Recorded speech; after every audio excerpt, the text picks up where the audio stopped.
back up and just say, my name's Michelle Savage-Mena. I'm a content writer and editor, and I mainly work with small businesses, really small businesses, creative entrepreneurs, solopreneurs, anybody who is turning their passion into a profession and really needs help figuring out how to message for their mission.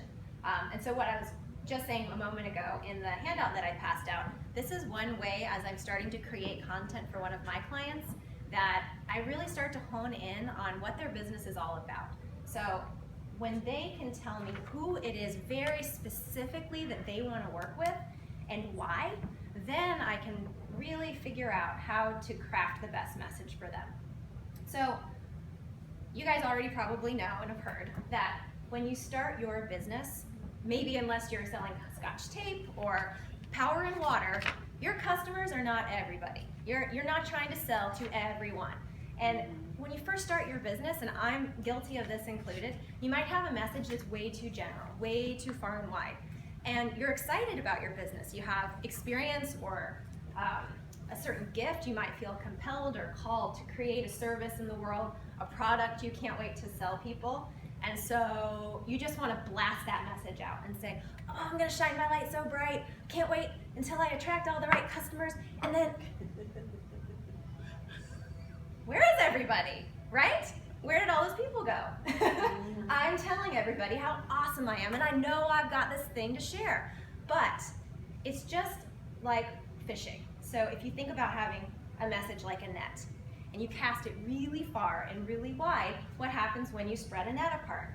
The webbing gets further and further apart. And so when you cast your net so wide, not only are you losing marketing time and dollars and not being specific enough, but all those fish just kind of go right through. They might go, oh yeah, that's kind of something I sort of see, but it doesn't really seem like it's for me. It doesn't resonate. So when you get more specific about who your ideal customer is and you learn how to cast your net in a really specific way, your net stays together and it captures exactly the audience that you're trying to attract. Maybe a big fish will get in, maybe a little fish will get in, and you'll really get to experience a more full spectrum of who those customers are. You're not going to say, oh, I picked my ideal avatar to be a woman between the ages of 30 and 50, and she lives in this house and she makes this much money, and you don't resonate with that. You're not going to turn people away. But when you know who you're trying to work with, you are sending out that signal in a resonance that they can hear. And so they see that net, they want to get in it, they can't wait. They know that what you've got is what they need. And so how do you do this? How do you define who that customer is? And you know it's important, you know it's worth your time. So think about, yes, the specifics of, do you want to work with men or women, and age groups, and all those things that seem kind of shallow. But it's really not when you go to the deeper level of what are their values? What challenges do they have that only you can solve? So when you look at that and you think about how what you've got to give actually really helps somebody, it helps you send the right message. So one of the exercises that I talk about in my DIY copy kit, which is my online freebie giveaway, I know a couple of you have it, is imagine yourself in a conference room full of your ideal customer. I mean, give me the mic, right? Like, hey, I'm over here. Let me tell you all about me. But hi, come on in. So we're talking about ideal customer in here. Yeah. But really then get very specific. Think about talking with just one person that's your ideal customer. And when you do that, you're not only able to really figure out your tone and language. How do you talk to that person? Is it clever and funny and light and jovial? Is it serious? Do you use technical language? Is it jargon?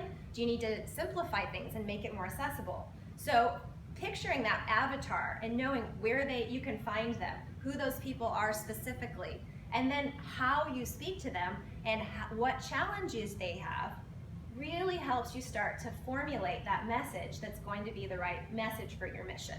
Am I okay on time? Okay. So in imagining that conversation, remember it's a conversation. So pretend you're listening to that person as well. You're not just blabbing, telling them all about how much you rock, even if you really do. Think about what they would say. Like, this is how I found you online. I was searching at 12 o'clock at night for this answer to my problem, and maybe it's just a product you sell. You sell beautiful gifts and they wanted to find something special for someone. You sell a service and you know that when you market to their challenge, that when they search for you, they're gonna go, oh, I found you. It's a whole lot easier to sell to someone when you're not selling to everyone. When you can say, here's what I provide you, and that's what they've been looking for, they don't feel sold to. They go, oh, I can breathe, I see you, this is amazing. And so, one last thing, as you're defining who this customer is, if there's no other reason other than it's efficient for your marketing, dollars and time, it makes things a whole lot easier for your business. You know exactly what to write and sell. If not for no other reason, think about what you're doing by creating your own business. You're creating your ideal job, your dream job, hopefully. Otherwise, it'd probably be easier to work for somebody else. So if your whole thing, your whole jam is to get up in the morning and say, I'm creating this business, I have this product, and I'm serving it to these people, who do you want to spend your time with? It doesn't matter if you like what you do. If you hate the experience, you stick with people who you create wonderful relationships with, who stand up and say, yeah, I believe in what you do. Yeah, I want to pay my bill on time. I have the resources to do it. So imagine who those people are who say, I love your new idea. I'm open to that. Yes, I'm a risk taker. Hey, let's collaborate. I'll get you what you need instead of challenging you. So you guys know through my process that this is or some of you who have known me from this Monday Morning Mastery know that this doesn't happen overnight. It's a progression. Your message changes over time. Websites and content are not static, and that's a beautiful thing. So you don't have to say, this is what it is, and now I'm stuck in this framework, and now if I'm going to change my message, I have to change my whole business. And that's the beauty of working online and creating new content. It's an evolution, and through working with certain kinds of clients, you say, oh, that's the one. Sometimes you learn by doing and say, that's my person, those are my people, and you learn to attract those people more and more. So, enjoy your handout. Please ask me any questions that you might have. I'm open. Does anyone have any questions now? I see that this is, I looked, I was like, ooh, 20 questions, but that's Yeah. good because it's a drill down. It is. So, how much time would you recommend setting aside to stay focused? Because this is to me something that I don't want to do it and go run and do something else. I'd want to clear my head and my calendar if I'm correct. If I'm making that. Yes, absolutely. And actually, when I give that to my clients, thank you, Nita. I usually tell them to take a few days and really feel the answers. And sometimes you might not know. It might be I'm not far enough in my business to know that one yet. Or maybe one answer inspires one word answer or one question, and then maybe another one you just go, oh, that just opened up a whole world for me, or a whole world of new questions for yourself. But yeah, take your time with it, come back to it. It might lead you down another road of inquiry for your own business too, and bring you back to your why over and over again. And tell us, what does your ideal client look like? So when I'm out and I'm having conversations, or if I'm doing a project, like I've had a couple of opportunities to serve people asking me inquiries about working retreats, corporate leader executive retreats. So I need to go in and refine my wording because my seminar is generally for individuals, and now it's going to be up-leveled. So is that something, for example, would I come to someone like you? Absolutely. So tell me more about when I would work with you, or what working with you looks like. Well, Michelle is my ideal client, actually. Well, for lots of reasons, but even in the avatar sense, because I really like working with people who have some experience. They like to do some of their own writing, but they need help copy editing it, understanding what to write about, which actually, again, your target audience, knowing who that is, gives you the long list for your editorial calendar because you're answering those questions.